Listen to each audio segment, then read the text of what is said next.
Her for et par uger siden, der skulle jeg lave, jeg havde en masse limes, så jeg ville lave lime-syltetøj, eller lime-marmelade. Og da jeg hælder min gelateringspulver i, så sagde det bare, whoosh, og så stod der bare syltetøj ud af hele gryden. Og det render jo så ned. Prøv lige at vende den her.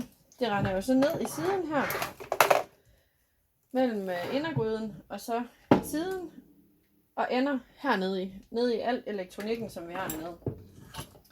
Så det første jeg gjorde, det var at hive den ud af stik.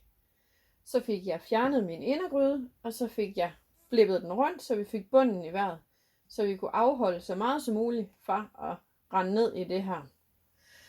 Og så har jeg selvfølgelig taget min bund af, og den har stået og tørret ud i 1,5-2 uger, eller sådan et eller andet. Jeg har selvfølgelig gjort den så godt rent jeg overhovedet kunne, men det her, det er sådan noget klistret snask, så det er ikke sådan lige, at gøre rent, men jeg har gjort det bedste jeg kan.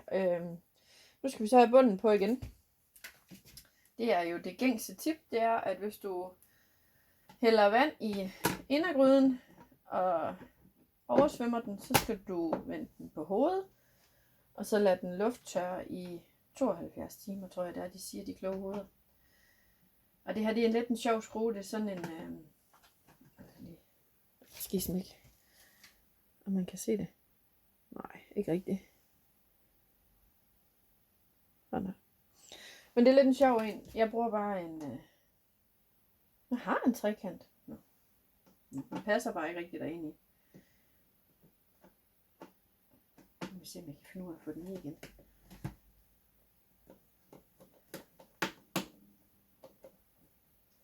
Min trekant er i hvert fald ikke så god til det her. Man skal lægge noget vægt i en. Men jeg skal lave en vandtest nu, fordi jeg skal selvfølgelig lige sikre mig, at det hele det fungerer. Der ikke er noget, der er kortsluttet, og vi skal have sat noget strøm til den. Den er stadigvæk enormt meget klistret, kan jeg se her. Men det er der ikke noget at gøre noget ved. I med gryden. Op med ærmerne. Og i med stikket. Men det var da en god start. Der står off. Nå, men jeg havde tænkt mig, jeg kan lige så godt kombinere vandtesten med lidt praktisk, så vi koger nogle af, fordi at min mand har nogle bagels, der skal spises snart. Hvad for nogle af ældste mine af? 10.8. De får lige et par bank i bunden her, inden de kommer i. Det er fordi mine æg er så frisk, efter vi har fået høns selv. Jo. De kan godt være lidt et mareridt at pille, hvis ikke lige de har fået et lille brunk. Så. Jeg tror, det stopper her. Så har vi æggene i. Og vi tager låget. Pressure cook. Nu skal de have været trykkogte. Jeg tror, vi sætter den ned på. De skal ikke være trykkogte. Det skal de også jo. De skal være hårdkogte.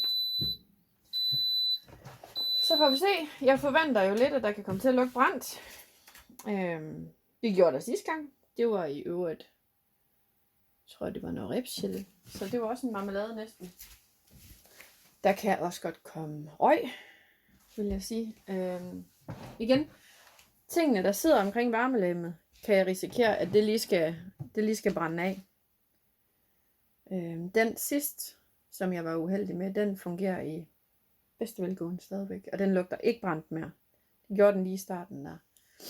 Men den har fået brændt det hele af, og den fungerer fint. Det var i øvrigt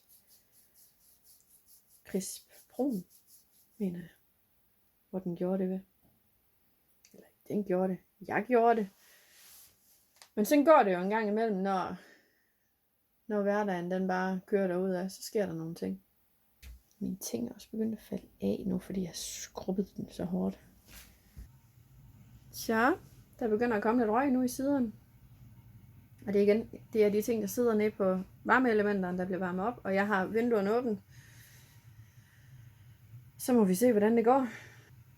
Vi går hen i den sidste tredjedel. Og der kommer mere og mere røg. Og man kan også lugte det brændte citron. Det var jo ikke en særlig... Det var ikke en stor succes med det der lime marmelade. Men jeg havde en hel kasse, der skulle bruges, hvis jeg købte vilde penge. Så jeg tænkte, vi prøver. Lad være med at købe en kasse lime, lige inden man skal på ferie. Jeg ved ikke, om I kan se røgen. I kan se den herovre specielt. Men nu regner jeg med, nu kører jeg den her med æggene. Så skal jeg have lavet nogle kyllingekødboller bagefter. Hvor den kan få lov at stå lidt på sauté. Og så stå og brænde af. Men nu skal jeg bare lige have... Jeg skal bare lige have lavet en test her først. Og det ryger væsentligt mindre lige nu, vil jeg sige. Det ryger faktisk ikke rigtig fra lige nu. Jeg kan lugte det stadigvæk, men det var værre sidste gang. Det var meget værre sidste gang. Ej. Det er ikke røg, der kommer op i siden. Det er mig, der er dum. Fortæl lige om lidt, hvorfor. Fordi jeg tog jo den der ring ud, ikke? Fordi den skulle jeg jo lige gøre ren. Og han har en stor en. Det må den her være. Den må være en stor en. Og hvis ikke man har en ring i, så får man den altså ikke op i tryk. Det kan jeg lige så godt bare sige. Så. Nå, men så er det ikke sikkert, det var røg. Så kan det godt være, at det bare var damp, faktisk. Prøver vi lige igen. Pressure cook. 3. Start. Lader vi den lige. Så. Skal den bare lige huske, hvad den var i gang med. Forhåbentlig fik jeg ikke kogt for meget af vandet.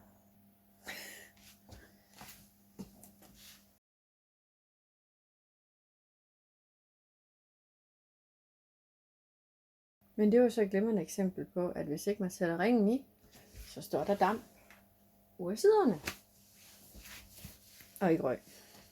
Jeg vil sige, at jeg er faktisk imponeret, hvis den slet ikke ryger. At det kun var det damp der. Men jeg har også været grundig med vatpinden og så videre.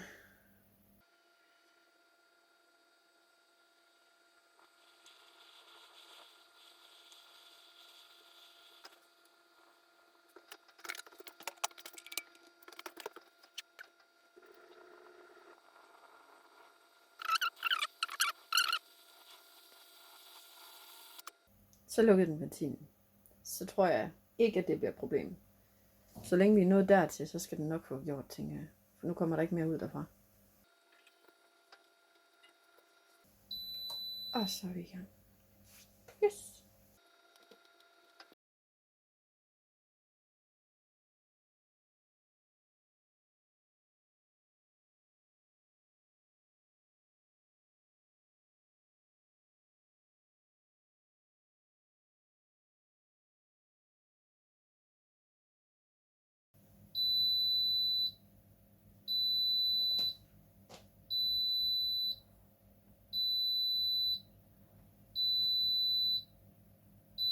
Super, jeg har hørt dig nu. Men det var 3 minutter.